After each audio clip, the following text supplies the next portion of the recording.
Good morning student, एक बार फिर स्वागत है आपका 11वीं क्लास राजनीति विज्ञान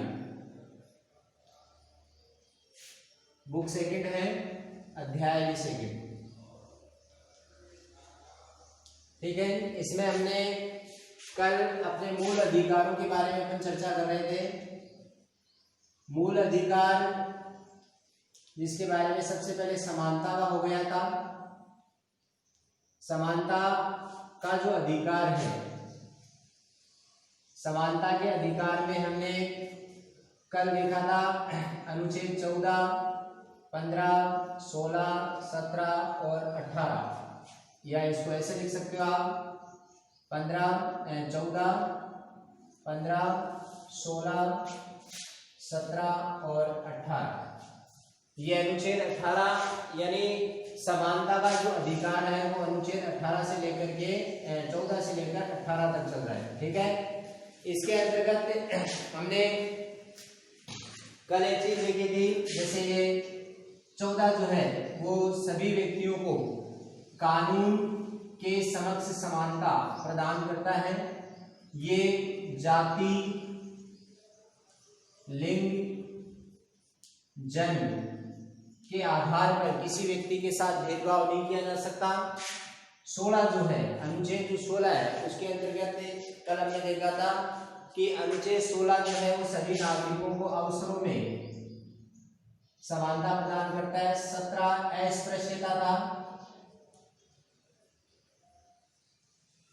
अस्पृश्यता,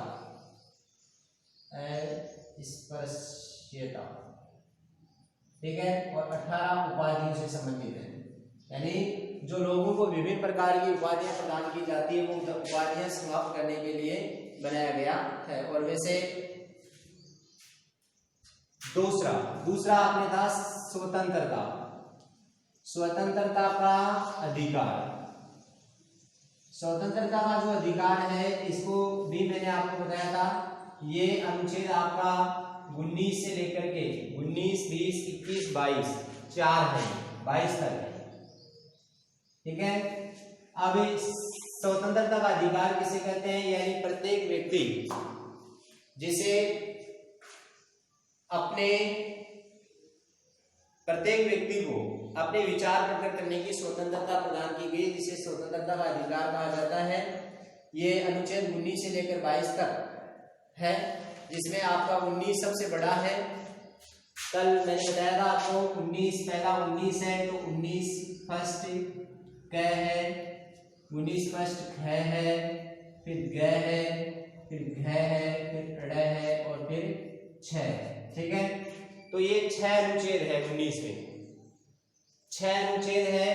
और 6 अनुच्छेदों के अंतर्गत ये पहला जो है आपका, ये आपको स्वतंत्रता प्रदान करता है किस चीज की?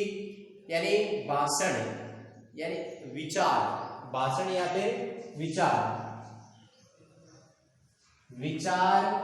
अभिव्यक्ति की स्वतंत्रता प्रदान करता है। यानी अनुच्छेद 19 फर्स्ट के सभी नागरिकों को विचार प्रकट करने की स्वतंत्रता या भाषण देने की स्वतंत्रता प्रदान करता है। ख जो है आपका अनुच्छेद 19 ख जो है वो आपको सभा या फिर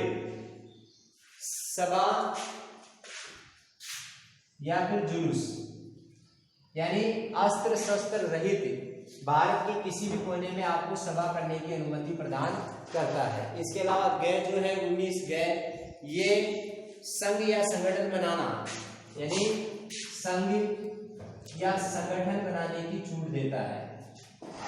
इसके अलावा घ का मतलब घूमना, घूमने की स्वतंत्रता देता है। और ये आपको घूमने के अलावा है आपके निवास, रहने, निवास की छूट देता है और ये व्यापार की छूट देता है। तो ये 2 अनुच्छेद तो कल हमने देखे थे। उसके बाद 20 है, 21 है और 22 है। ये अपराधियों से संबंधित है, यानी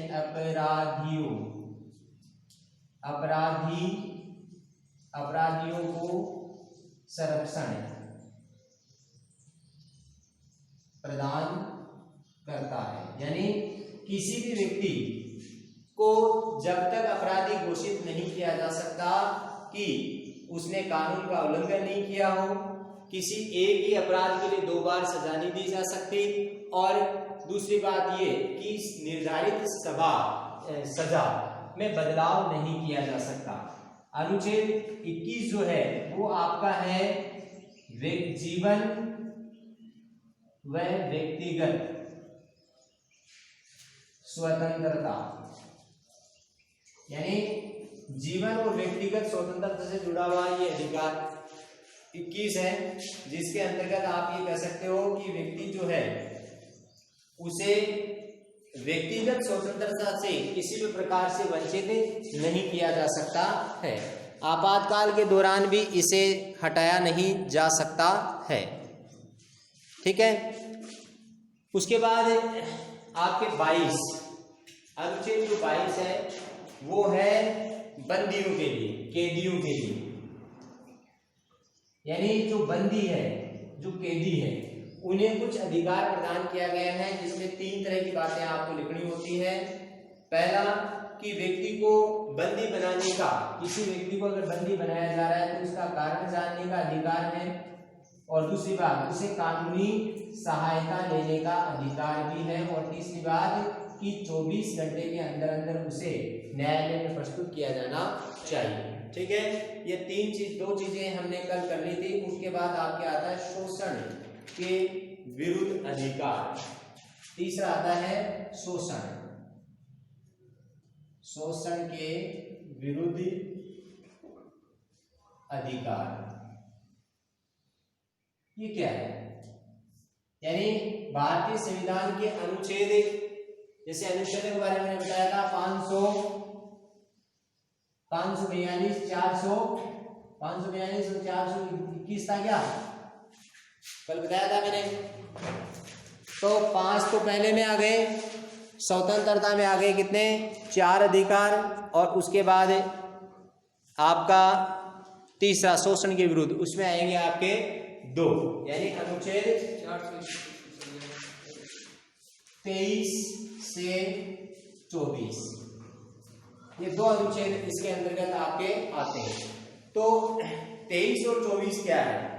23 अनुच्छेद जो है वो किसी भी अनुच्छेद 23, इसमें 2 चीजें आपको याद रखनी है, एक तो बेगार और एक चीज है मानव तस्करी। ये 2 चीजें, यानी भारतीय संविधान के अनुच्छेद 21 में ये कहा गया है कि किसी भी व्यक्ति से बेगार नहीं ली जा सकती और न ही मानव का क्रय विक्रय किया जा सकता है। यानी बेगार का मतलब है कि दिन भर काम करवाने के बाद उसे वेतन न देना क्या कहलाता है? बेगार कहलाता है। और मानव तस्करी का मतलब है मानव को खरीदना और बेचना। यानी कई शहरों के अंदर आपने देखा होगा कि मनुष्य की आपस में खरीद होती है, यानी क्रय विक्रय होता है। ठीक है। तो इन बेगार और मानव तस्करी पर रोक लगाने के लिए भारतीय संविधान में आर्टिकल 23 का प्रावधान हुआ है। उसके बाद अनुच्छेद 24 है। अनुच्छेद 24 क्या है? भारतीय संविधान में अनुच्छेद 24 ये कहता है कि 6 से 14 वर्ष तक के बालकों, या एक शब्द में मैं कह दूं बाल श्रम, यानी 6 वर्ष से लेकर 14 वर्ष तक के किसी भी बच्चे से कारखाने में, होटलों में, उद्योगों में या फिर अन्य कोई भी संस्थान है वहां पर काम करवाना कानूनी अपराध माना गया है। यह है अनुच्छेद 24। उसके बाद शोषण में 2 हो गए। उसके बाद नंबर 4 पे आता है आपका धार्मिक शिक्षा का अधिकार। धार्मिक शिक्षा का अधिकार, ये है अनुच्छेद कितना आएगा इसमें? उसके अनुसार देखिए तो 4 है इसमें। धार्मिक में मतलब 24 से 25, 26, 27 और 28 तक। ठीक है। अब इसमें 25 क्या है, अनुच्छेद 26 क्या है, 25, 26, 27 और ये 28, इन चारों के बारे में देख लेते हैं। अनुच्छेद 25 जो है, आपको पता है कि भारत एक धर्मनिरपेक्षता वाला देश है और भारत में हिंदू, मुस्लिम, जैन, पारसी, ईसाई लगभग सभी देशों के धर्मों के लोग निवास करते हैं। ठीक है, इन सभी धर्मों के लोगों के साथ समानता का व्यवहार करने के लिए धार्मिक शिक्षा का अधिकार प्रदान किया गया है अनुच्छेद 25 से 28 के बीच। 25 जो है वो ये कहता है कि व्यक्ति जो है वो अपने अपने धर्म का प्रचार, यानी नागरिक जो है देश में रहने वाले जितने भी धर्म के लोग हैं वो अपने अपने हिसाब से अपने अपने धर्म का प्रचार प्रसार करने के लिए स्वतंत्र है। ठीक है, हिंदू धर्म के लोग अपने हिसाब से अपने धर्म का प्रचार प्रसार करो, मुसलमान अपने हिसाब से करो, कहीं कोई रोक टोक नहीं है।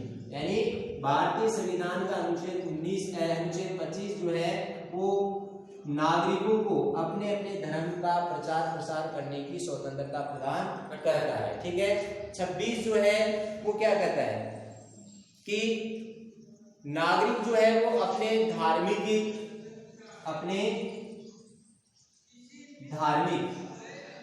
रीति रिवाज, संस्कृति,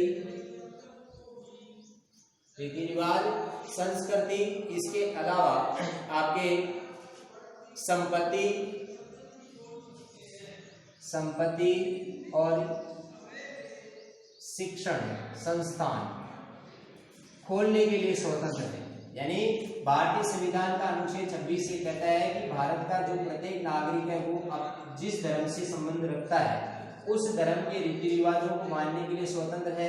ठीक है, इसके अलावा उस संस्कृति को अपनाने के लिए धर्म के नाम पर ली गई जो संपत्ति है, इकट्ठी की हुई संपत्ति है, उसे रखने और शिक्षण संस्थान को चलाने के लिए बिल्कुल स्वतंत्र होगा। ठीक है, 26 और अब उसके बाद आता है आपका 27 जो है वो धार्मिक कार्यों के लिए जो संपत्ति लगाई जाती है उस पर टैक्स नहीं लेते, यानी धार्मिक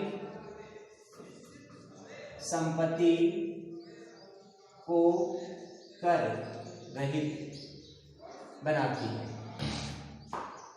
अनुच्छेद 19 जो है वो ये कहता है कि भाई अगर कोई भी धर्म से संबंधित व्यक्ति है, हर धर्म का अलग अलग ट्रस्ट होता है। ठीक है, अगर किसी भी धर्म के संगठन के पास अगर संपत्ति है या कोई भी अपने धर्म के लिए पैसे लगाता है तो यह है कि धार्मिक संपत्ति यानी धर्म के कार्यों के लिए जो संपत्ति लगाई जाएगी उसके ऊपर किसी प्रकार का टैक्स नहीं लिया जाएगा, यानी उसको टैक्स रहित कर दिया जाएगा। और 28 है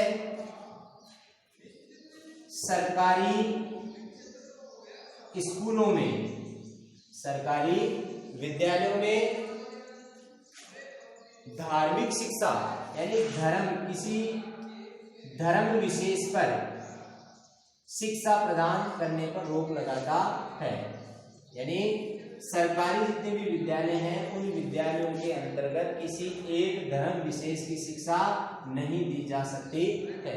यह अनुच्छेद 28 है। ठीक है, उसके बाद अपन बात करते हैं, अगला आपके आता है शिक्षा और संस्कृति से संबंधित अनुच्छेद।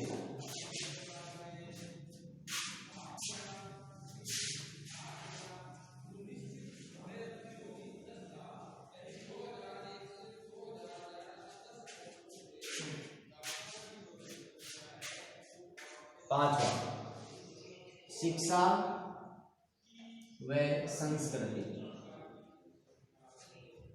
का अधिकार।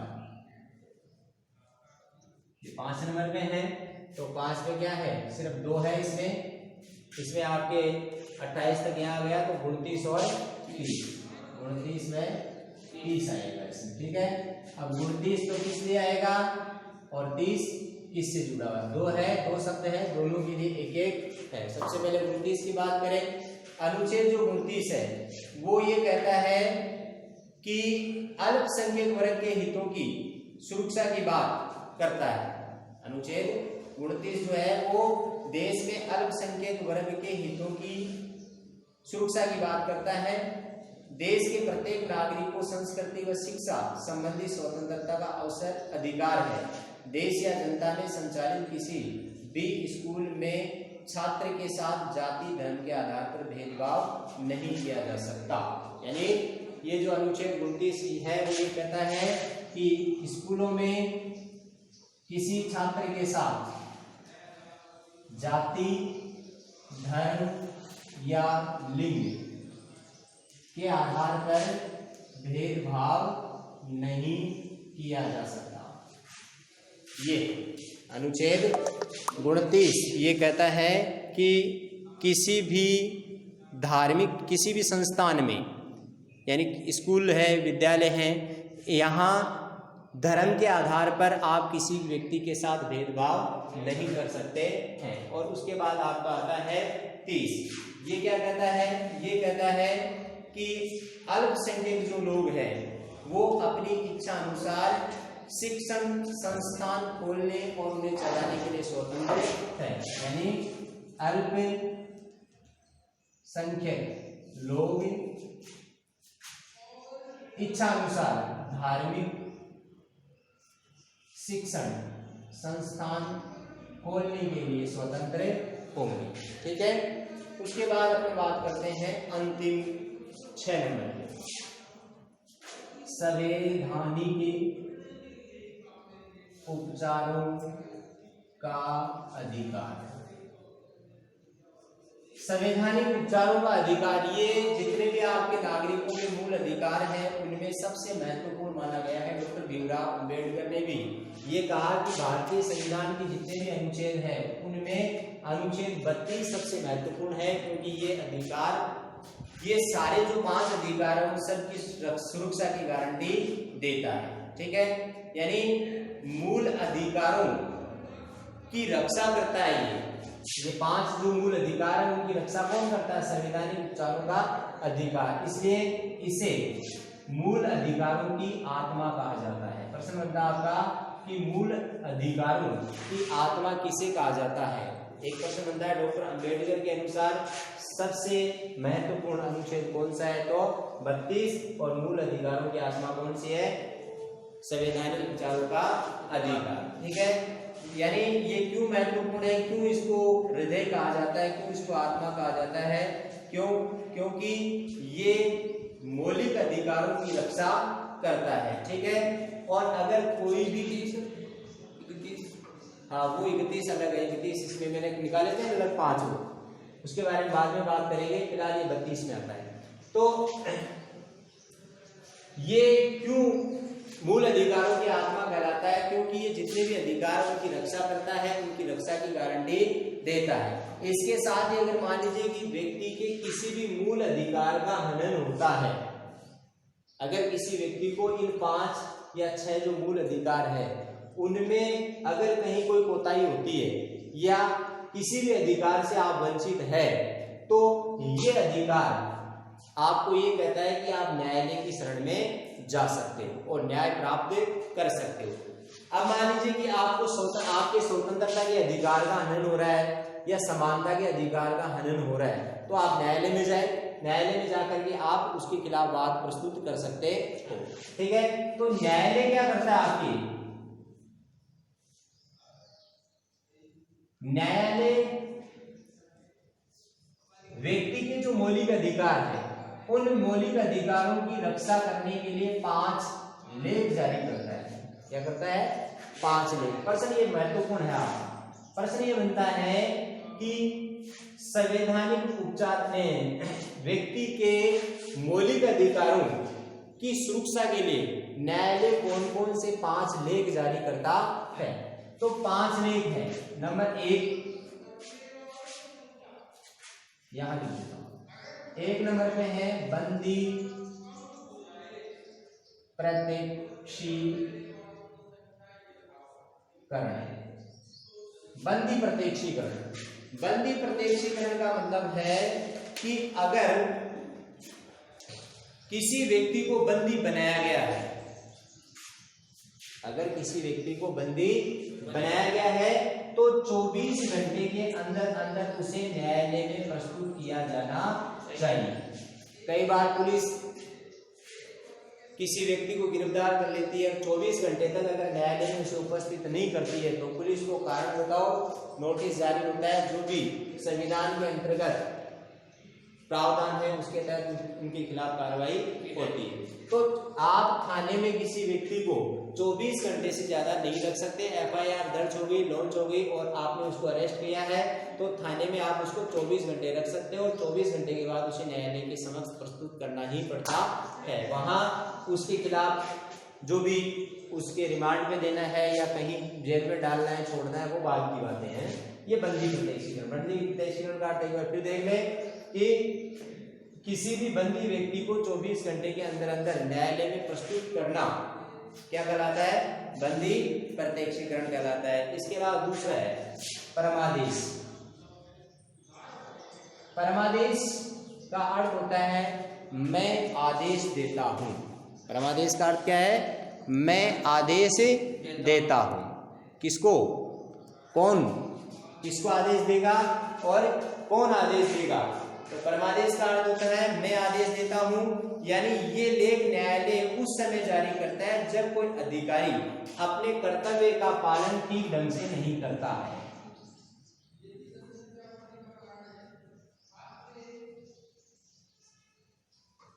यानी परमादेश क्या है?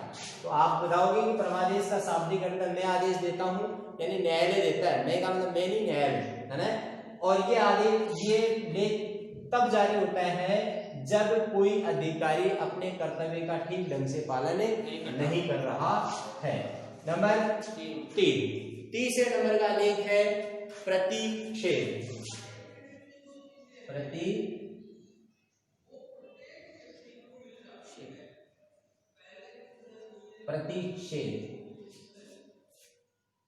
प्रतिषेध क्या है? प्रतिषेध मतलब है कि सर्वोच्च न्यायालय जो है, सर्वोच्च न्यायालय के द्वारा ये लेख उच्च न्यायालय और अधीनस्थ न्यायालय को जारी किया जाता है। यानी जो आपका सुप्रीम कोर्ट है एससी, इसके नीचे कौन से कोर्ट है? हाई कोर्ट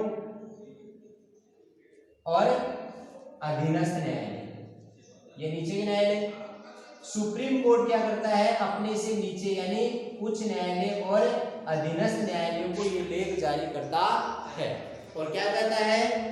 कहता है कि आप अमुक मामले में कार्यवाही न करें क्योंकि ये मामला आपके अधिकार में नहीं आता है। कई बार क्या होता है कि हाई कोर्ट और अधीनस्थ न्यायालय में ऐसे मामले आ जाते हैं जो आने नहीं चाहिए, ठीक है, वो सीधे ही यहां आने चाहिए लेकिन यहां आने की बजाय वो यहां आ जाते हैं। तब उच्च न्यायालय जो है, सर्वोच्च न्यायालय, वो प्रतिषेध लेख जारी करके उच्च न्यायालय और अधीनस्थ न्यायालयों को ये कहता है कि यह मामला आपके अधिकार क्षेत्र में नहीं आता है, ठीक है। और वैसे प्रतिषेध का मतलब होता है मैं मना करता हूं, न्यायालय मना कर देता है, ठीक है। नंबर 4, चौथे नंबर पे आता है उत्प्रेक्षण। उत्प्रेषण लेख क्या है? तो उत्प्रेषण का लेख का जो प्रयोग है वो न्यायालय कब करता है? किसी विवाद को निम्न न्यायालय से उच्च न्यायालय में भेजने के लिए करता है। यानी जैसे मान लीजिए कोई मामला यहां चल रहा है अधीनस्थ न्यायालय में, ठीक है, और अधीनस्थ न्यायालय उसका ठीक ढंग से निपटारा नहीं कर पाता है तो सुप्रीम कोर्ट क्या करेगा? ये प्रतिषेध लेख जारी करके ये कहता है कि आप इस मामले को यानी निम्न न्यायालय से उच्च न्यायालय में ट्रांसफर कर दो। यानी प्रतिषेध लेख जो है उत्प्रेक्षण लेख, उत्प्रेक्षण जो लेख है वो निम्न किसी विवाद को निम्न न्यायालय से उच्च न्यायालय में भेजने के लिए जारी किया जाता है। और 5वां है आपका अधिकार प्रच्छा। अधिकार प्रच्छा ये क्या है? अधिकार प्रच्छा लेख है जब कोई व्यक्ति गैर कानूनी तरीके से यानी नाजायज तरीके से किसी पद को प्राप्त करने का प्रयास करता है। कई बार भारत में देखा होगा आपने कि लोग जो है वो भ्रष्टाचार के द्वारा या फिर गलत रास्ता का चयन करके ऐसे पद को प्राप्त करने का प्रयास कर लेता है जिसके वो योग्य है नहीं, तब अधिकार परीक्षा लेख जारी किया जाता है। तो ये आपका सेकंड पार्ट था 11वीं क्लास के बच्चों, जिसमें आपके संवैधानिक अधिकारों के बारे में बताया गया था। मैंने आपको ये 6 अधिकार बताए हैं। हालांकि आपकी 11वीं क्लास की जो किताब है उस किताब के अंदर ये इतना विस्तृत है नहीं है, ठीक है, लेकिन आप जब किताब पढ़ोगे तो अलग अलग जगह पर आपको ये चीज़ें कहीं ना कहीं मिल जाती है। तो ये आपका पाठ समाप्त हो जाता है। धन्यवाद।